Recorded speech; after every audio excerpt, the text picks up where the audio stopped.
Okay, so continuing, that for men of action have been able to make a graceful exit at the appropriate time.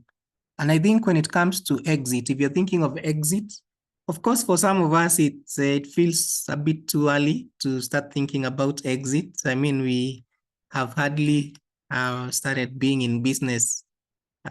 Maybe we've only done a quarter of the years that we'll be in business. So, but if we are to apply the principle of begin with the end in mind, then it will mean that it is never too early to start thinking about exit options. But then when it comes to exit, one of the things that definitely is of great import is to be able to know when is the right time. You know, as they say, timing is everything. And when I think of a graceful exit, not particularly in the area of business, but I think of Mandela, you know, like he's one of the people that he would have been excused for wanting to cling on to power for as long as he might have wanted. After all, it took almost his entire lifetime. He earned it, so to speak. But we can see that he was able to make a graceful exit at the appropriate time. And what that did is that it actually propelled him to be a global, I don't know what you call a statesman is a national. I don't know what you call a global statesperson. So finding the at the appropriate time to be able to make a graceful exit. So I'm calling these heirs challenged because the author suggests that at times you may be wanting to hand over to the next generation, but they either lack the ability or the interest. And if that happens, then it means that you can't impose the business onto them, and you have to start thinking of if they are not interested.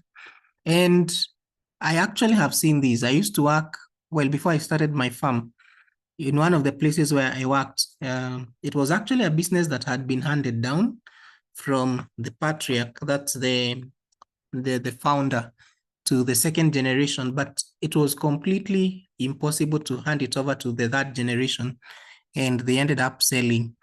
And I remember one of those would have been heirs. He was, you know, he came in and they even increased his pay and gave him very flexible working hours because, of course, they want him to take over the business.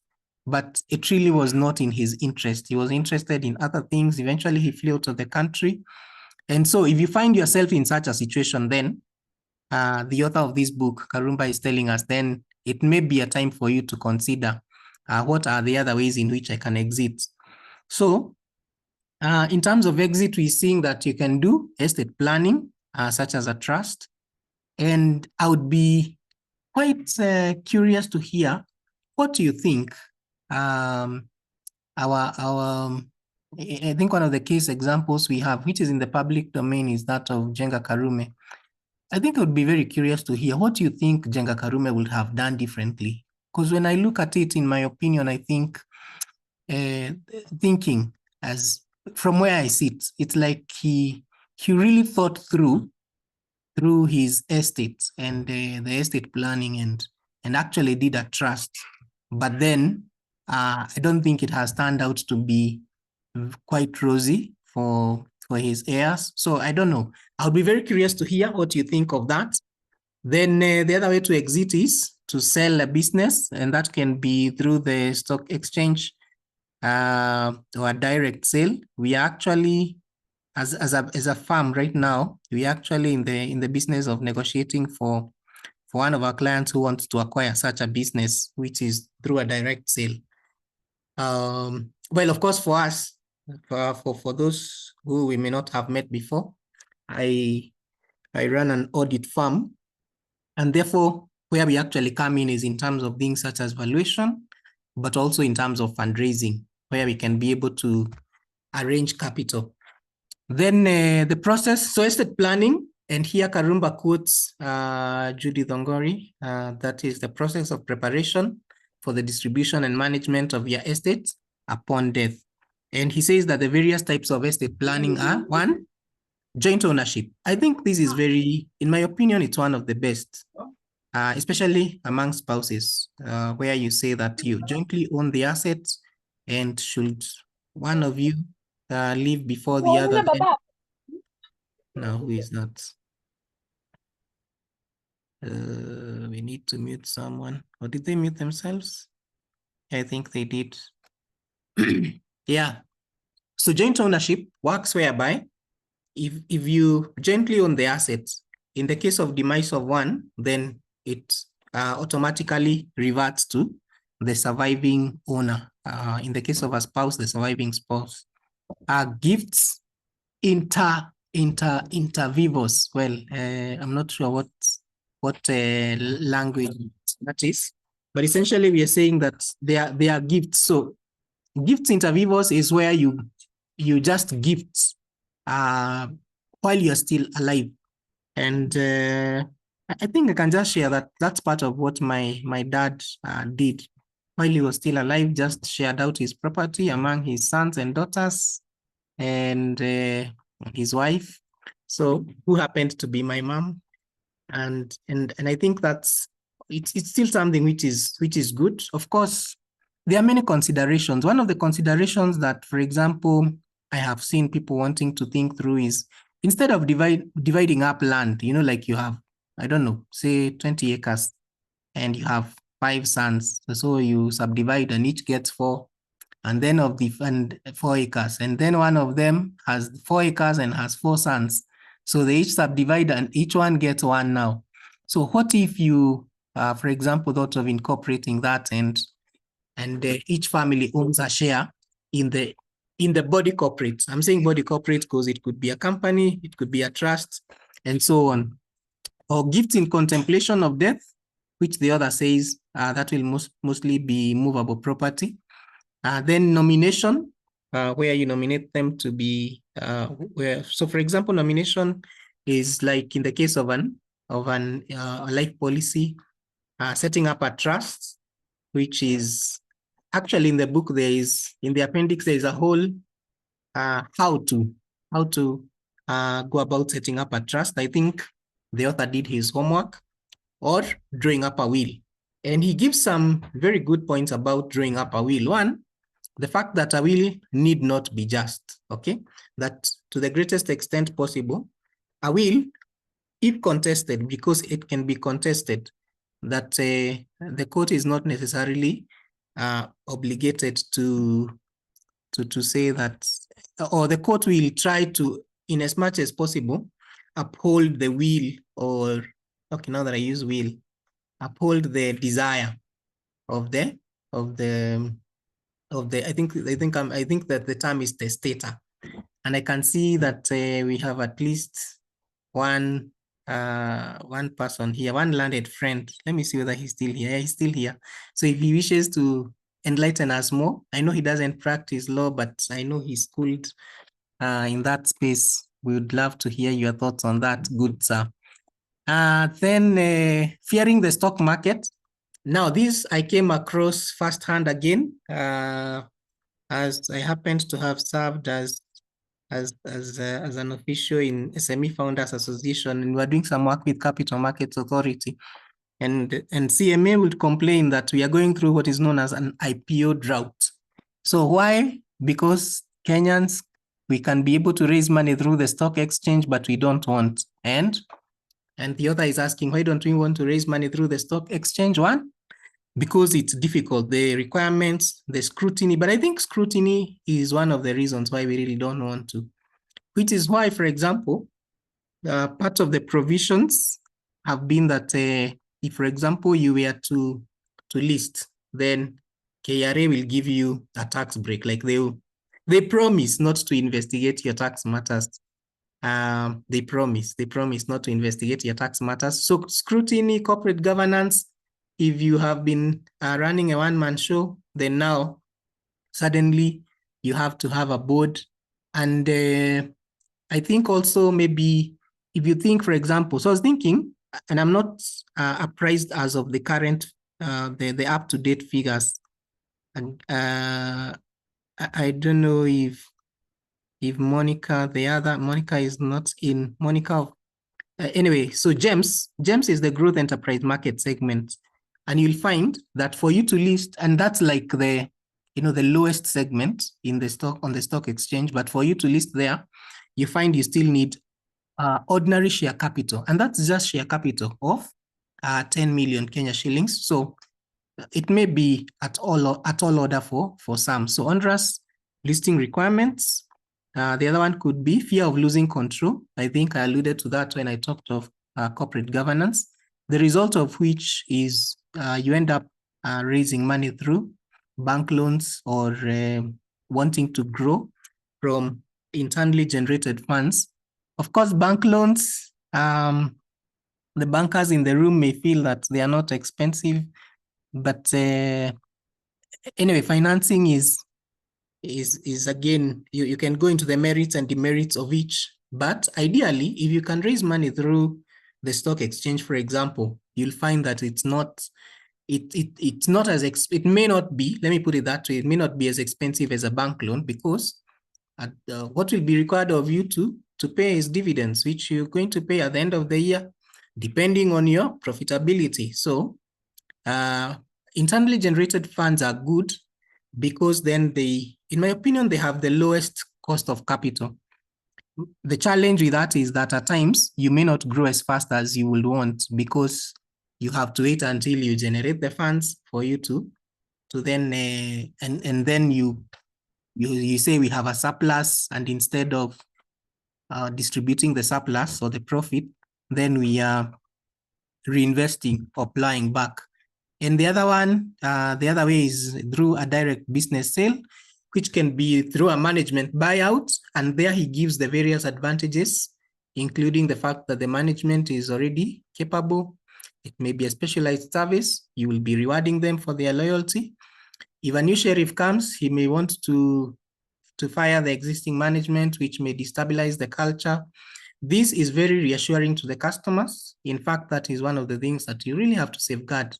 If you're having a direct business sale, you don't want, it has to be really well managed in terms of the information. But he brought out a very interesting point, that if your competitor gets to know you're selling, they could come and pose as a buyer, not necessarily them, but through a proxy, for example, just so that they can steal trade secrets.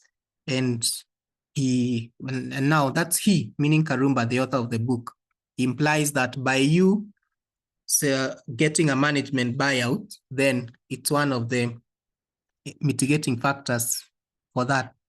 Then sale to a private equity fund, essentially that's, we call them investors on this side of the world, and or customer, supplier, or competitor buyout. I just lumped all those together because essentially, especially for customers and suppliers, if they are buying, it's what we call in business either forward or backward integration, where someone is saying, I have, for example, maybe for the purposes of this conversation, let's say that you are in packaging and there's somebody who prints for you the packaging material and they are retiring. Then you can go and buy that company. We call that backward integration. So that is you as they've been your supplier, you've been the customer, you buy them out. So those are the various exit options. And with that, I see we have about 10 or so minutes remaining. I would like to open up the room to also hear what's your experience, what's your feedback, what are your thoughts? Karibuni sana.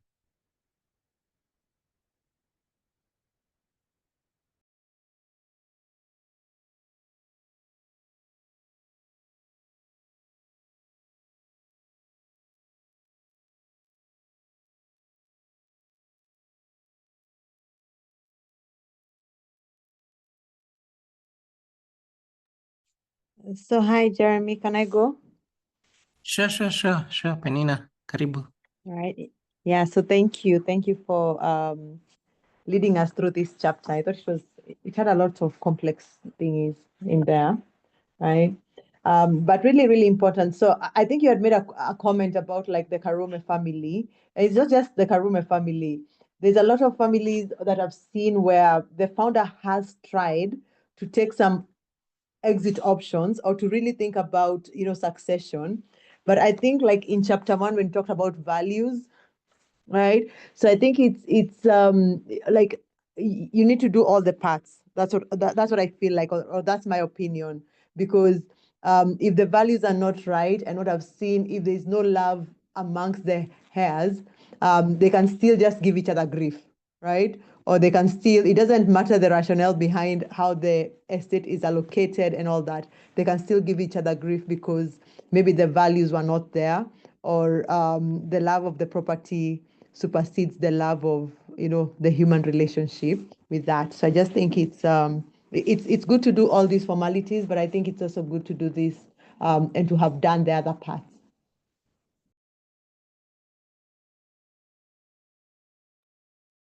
All right. Thank you. Thank you, Penina. Although I think in the case of the Karumba estate, it's not the it's not the it's not his children that were disputing among each other. It appears to have been the trustees that were left. It was between the children and the trustees, not among the children themselves.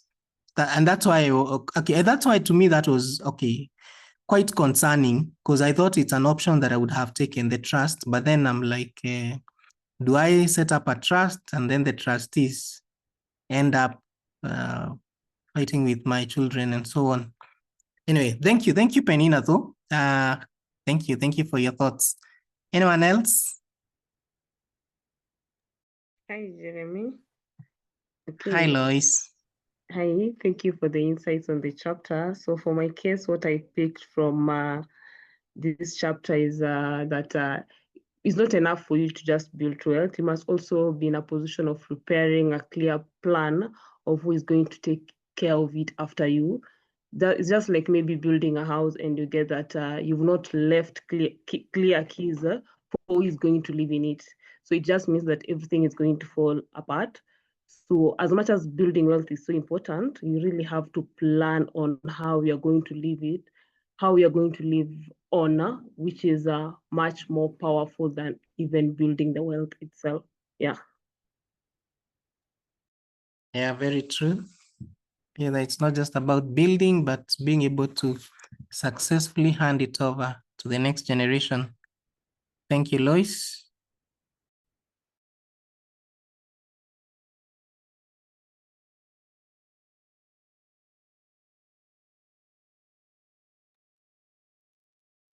I am. Have you any thoughts on this interesting topic? So sorry, GM. I'm not able to contribute much. I'm driving home actually. But I had your very strong points and presentation. I loved it. Allow me to be a passenger today. All right. All right. Thank you very much. Monica.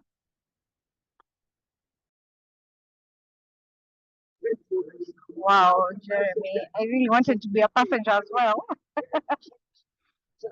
But thanks, great insights there. I think for me, just like Penina, like this chapter is quite intensive. It's not worth the 30 minutes. There's a lot there, so I'm digesting. But also just to say that I'm in the banking sector, and I feel like people go there because it's easy to access. Just like you said, the other options are not, people are not very keen, or they're not sure how to go about them. So it's a great chapter to explore and see how, we can learn. Yeah, so I'm internalizing, Jeremy, of all the great things you've highlighted. Thank you. Thank you, Monica. Yeah, I treaded very carefully on the bankers because I knew that probably you might have been listening. All right. Anyone else with a comment, feedback, observation, even question?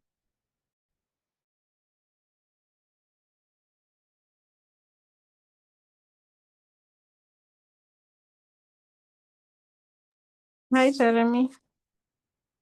Thank you for the session. I think last week a colleague of mine told me the way he intends to sell. Well, we could call it a business now that I think about it. And eat the money before the doctor has told him that he can't have sugar or he can't go where. And as I'm reading as you're taking us through the different exit options, to me, I also see that when he says sometimes listing or direct sales help to avail cash flow to useful capital or cash to family, it is also something to consider that you also get to eat your things when the doctor has not told you not to. Anyway, thank you again for that session. For me, it felt like quite deja vu because as I said, maybe a few weeks ago, we had a session on estate planning. So today felt like coming together of all those options. Back to you, Jeremy. Thank you, Ashuka. I see your being in this club has tremendously improved your sense of humor. Thank you very much. Yeah, but that notwithstanding, I think one of the things which Karumba says in the book, which is quite, I think it's easy to ignore that even when you're thinking of exit, if, for example, you get a lump sum, what does that mean? It means then that you still have money, a lot of money. You want to say like Trump, huge sums of money that you need to think through. Where am I going to be investing this money? Like, what do I do with it? Fine, I have liquidated the business. Now I have the inheritance, quote unquote, in cash. So what do I do with it? Do I put it in a fixed deposit? Do I do what we have loved to do as Kenyans for some time now, which is put up rental units? So like what do I do with that cash which suddenly avails? All right, so thank you. Now Waswahili husema hayawi huwa, and I can see that we are now drawing near to the day of our it should actually be all right, it's the correct date, yes, to the day of our visit to the children's home. So on Saturday, it's actually Saturday next week. It's Saturday next week, because this coming Saturday is 12th, but then next week will be 19th, and we will be visiting a children's home, and essentially what we are saying is that we invite you to be part of this. We were saying that Inspire is all about three things: charity, or community, charity, capital. All right, community, charity, capital. So inviting you to be a part of this, you can either donate in kind, and we say that if you'd like to donate in kind, then you can be able to, I think, maybe I'm not sure whether the information is very clear here. You can be able to give that to donate that at our offices at SFI office, Haven Code B6, Old Wayaki Way. Or I saw someone asking on the WhatsApp chat, that's on the WhatsApp group, whether they can just buy the items and bring them on the material day. Definitely, great idea. You can also be able to do that. And if you'd like to make a cash contribution, then it would be 510-800, that is iPay, and the account is Inspire. But then again, even if you make a cash contribution, we are most likely just going to use it to buy items. So you might as well still buy items and either donate or bring them on the material day. So once again, thank you for making time to be part of Inspire this evening, and let's continue reading and continue growing together. Have a great evening and God bless you. Good night. Thank you. Good Good night. evening. Good evening. Good evening. Thanks.